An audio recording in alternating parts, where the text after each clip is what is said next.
Z story TV. আসসালামু আলাইকুম বন্ধুরা, আজকে আমি তোমাদেরকে যে গল্পটি শোনাবো সেটা হচ্ছে জাদুর আয়না। তো চলো বন্ধুরা দেখে আসি জাদুর আয়নার গল্পটি। কামালপুর গ্রামে ক্যাটরিনা নামের একটি মেয়ে বাস করত। ক্যাটরিনা দেখতে অনেক সুন্দরী ছিল, পুরোই নায়িকা ক্যাটরিনার মতো। ওর জন্য গ্রামের সব ছেলেরা পাগল ছিল। সবাই ক্যাটরিনাকে নিজের গার্লফ্রেন্ড বানাতে চাইতো। ইস, ক্যাটরিনা যদি আমার গার্লফ্রেন্ড হতো না। আরে বন্ধু, ক্যাটরিনাকে তো আমারও অনেক ভালো লাগে। না, তোর ভালো লাগতে পারবে না, ক্যাটরিনা শুধু আমার। তুই বললেই হবে নাকি? আমারও তো ওকে ভালো লাগে। এভাবে করে শ্যাম আর রামের ভিতরে মারামারি লাগলো। একদিন ক্যাটরিনাকে সামির নামের একটি ছেলে যে বলল, ক্যাটরিনা, আমার তোমাকে অনেক ভালো লাগে। তুমি কি এই ফুলটি নিবে আমার কাছ থেকে? নিজের চেহারা দেখেছো, আমাকে দিতে এসেছো ফুল? আমি দেখতে কত সুন্দরী মেয়ে, আর তুমি দেখতে কেমন? আর কখনো আসবে না আমার সাথে কথা বলতে, আমি যেন আমার আশেপাশে কখনো তোকে না দেখি। এটা বলে ক্যাটরিনা ওখান থেকে চলে গেল। সামিরের মন অনেক খারাপ হলো। তুমি যত যাই মনে করো না ক্যাটরিনা, আমি তোমাকে সারা জীবনই পছন্দ করব। ক্যাটরিনার বাবা মা অনেক বড় লোক ছিল। ক্যাটরিনার জন্য অনেক কাজের লোকও রাখা হয়েছিল। একজন ক্যাটরিনার জামার খেয়াল রাখতো, আরেকজন ক্যাটরিনাকে মেকআপ করে দিত। ক্যাটরিনার প্রত্যেকটি কাজের জন্য একটি করে কাজের লোক ছিল। ক্যাটরিনার কোনো কষ্টই করতে হতো না। ক্যাটরিনা, আমি আগামী সপ্তাহে বাইরের কান্ট্রিতে যাচ্ছি, তোর কি লাগবে বল? বাবা, আমি তোমাকে আমার লিস্টে দিয়ে দিব, সবকিছু নিয়ে আসবো বলে দিলাম। হ্যাঁ হ্যাঁ, তুই যা চাবি সেটাই আমি নিয়ে আসবো, তুই চিন্তা করিস না। একদিন ক্যাটরিনা বান্ধবীদের সাথে পার্টি করতে গেল। ওইখানে রেশাব নামের একটি ছেলে ক্যাটরিনাকে দেখে অনেক পছন্দ করলো।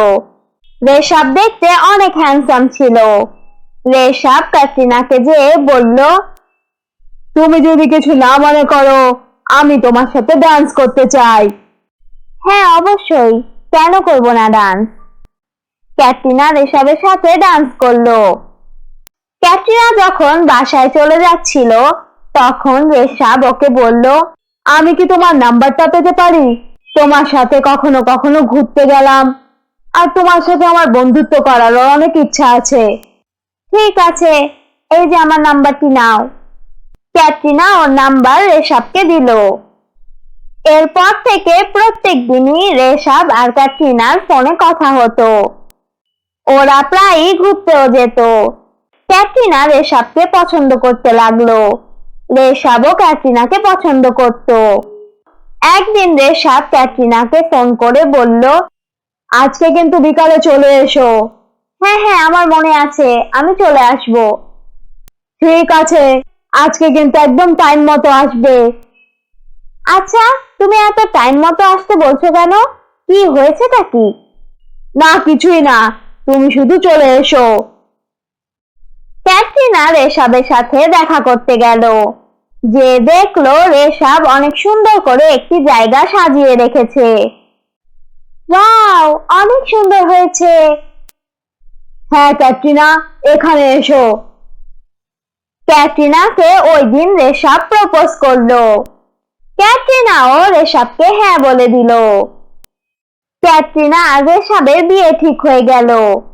কিছুদিন পরেই ওদের বিয়ে ছিল। একদিন ক্যাটরিনা শপিং করতে যেয়ে ওর কার অ্যাক্সিডেন্ট হলো। ওই অ্যাক্সিডেন্টে ক্যাটরিনার মুখ পুরোই খারাপ হয়ে গেল। ও দেখতে আর আগের মতো সুন্দর ছিল না।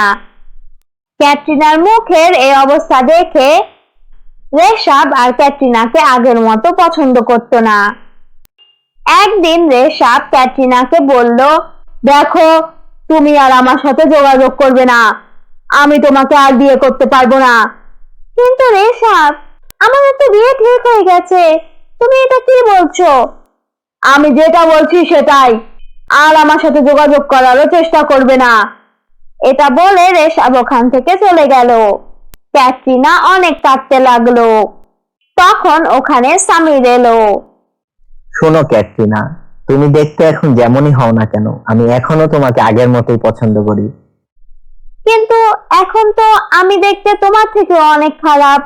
তুমি কেন আমাকে এখনো পছন্দ করো? তো কি হয়েছে ক্যাটরিনা? আমি তো তোমার মুখ দেখে তোমাকে ভালোবাসিনি, আমি তো ভালোবেসেছি তোমার মনটাকে। পাশেই একটি জাদুকর্ণী দাঁড়িয়ে দাঁড়িয়ে ওদের সব কথা শুনছিল। ওদের কাছে শাসা জাদুকর্ণী যে বলল, শোনো ছেলে, তোমার কথাগুলো আমার অনেক ভালো লেগেছে। তুমি সত্যি সত্যি এই মেয়েটিকে অনেক পছন্দ করো। আর এই মেয়ে, তোমার কিসের এত অহংকার? হ্যাঁ, অহংকারের জন্যই তো চেহারাটা হারিয়েছো। দেখেন, আপনি ওকে একদম কিচ্ছু বলবেন না। আচ্ছা ঠিক আছে ঠিক আছে, তোমার জন্য আমি ওকেও কিছু বললাম না। কিন্তু আমি তোমাদের দুজনকেই একটি জিনিস দিতে চাই। কি দিবেন আপনি আমাদেরকে? বলেন। আমি তোমাদেরকে একটি জাদুর আয়না দিব, যে আয়নাতে যেই তাকাবে সেই অনেক সুন্দর হয়ে যাবে। যে কেউ তাকালেই সুন্দর হবে? আমি তাকালেও সুন্দর হব, স্বামীর তাকালেও সুন্দর হবে? হ্যাঁ, তোমরা দুজনই অনেক সুন্দর হতে পারবে, আর অন্য কেউ চাইলেও সেও সুন্দর হতে পারবে। এই নাও, আমি তোমাদেরকে এই জাদুর আয়নাটি দিচ্ছি। জাদুর আয়নাটি দিয়ে জাদুকর্ণী ওখান থেকে চলে গেল। সামির, তুমি আগে জাদুর আয়নাটি ব্যবহার করো, তারপরেই আমি করব। না না ক্যাটরিনা, তুমি আগে ব্যবহার করো। ক্যাটরিনা জাদুর আয়নাটিতে তাকালো। সাথে সাথে ও আগের মতো অনেক সুন্দর হয়ে গেল। নাও সামির, এখন তুমি এটা ব্যবহার করো। তারপর সামির জাদুর আয়নাটি ব্যবহার করলো। ও অনেক সুন্দর হয়ে গেল। ক্যাটরিনা, তুমি এখন আমাকে ভুলে যাবে না তো? না, আমি তোমাকে ভুলবো না। আমি তোমাকে কেন ভুলবো? যখন আমি দেখতে সুন্দর ছিলাম না, তখন তুমি আমাকে পছন্দ করেছো। কিছুদিন পর ক্যাটরিনা ওর বাবাকে সামিরের কথা বলল। সামির গরিব হওয়ার কারণে ক্যাটরিনার বাবা ওদের বিয়েতে রাজি হলো না। দেখো সামির, বাবা তো একদমই মানছে না। বাবা তো বলছে যতদিন পর্যন্ত তোমার টাকা পয়সা না হবে ততদিন পর্যন্ত আমাকে তোমার সাথে বিয়ে দিবে না। কিন্তু আমি তো তোমাকে ছাড়া কাউকেই বিয়ে করব না। আচ্ছা আচ্ছা, তুমি একদমই চিন্তা করো না, একটা না একটা কিছু তো হবেই। তখনই ক্যাটরিনার মাথায় একটি বুদ্ধি এলো। আচ্ছা, আমি কি বলি, তুমি জাদুর আয়নাটি দিয়ে একটি আয়নার দোকান খুলো। আমাদের মতো অনেকেই তো আছে যারা সুন্দর হতে চায়, তাদেরকে আমরা নয়তো সাহায্য করলাম, তারপর ওইটা থেকে তুমি টাকাও পেলে, আর মানুষের ভালোও হলো। কি বলো? হ্যাঁ, বুদ্ধিটা খারাপ না। এরপর সামির জাদুর আয়নার সাহায্যে একটি আয়নার দোকান খুললো। সেই দোকানে যারা সুন্দর হতে চেত তারাই আসতো, আর ওরা অনেক সুন্দর হয়ে যেত। সামির এভাবে অনেক টাকা ইনকাম করত। আস্তে আস্তে সামির অনেক বড় লোক হয়ে পড়লো। তারপর একদিন সামির ক্যাটরিনার বাবাকে যেয়ে বলল, দেখেন আঙ্কেল, এখন তো আর আমার টাকা পয়সা কোনো কিছুর অভাব নেই, এখন তো আমি ক্যাটরিনাকে বিয়ে করতে পারি।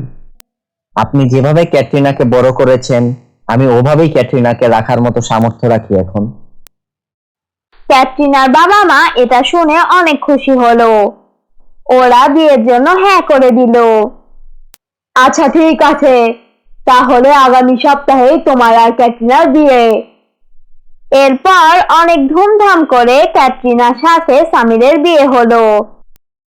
তারপর ওরা খুশি খুশি থাকতে লাগলো।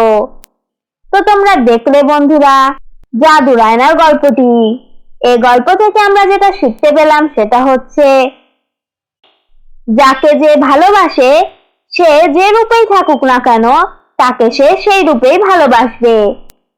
তো বন্ধুরা, এই গল্পটি ভালো লাগলে লাইক করো, আর কেমন লেগেছে এটা জানাতে কমেন্ট করো।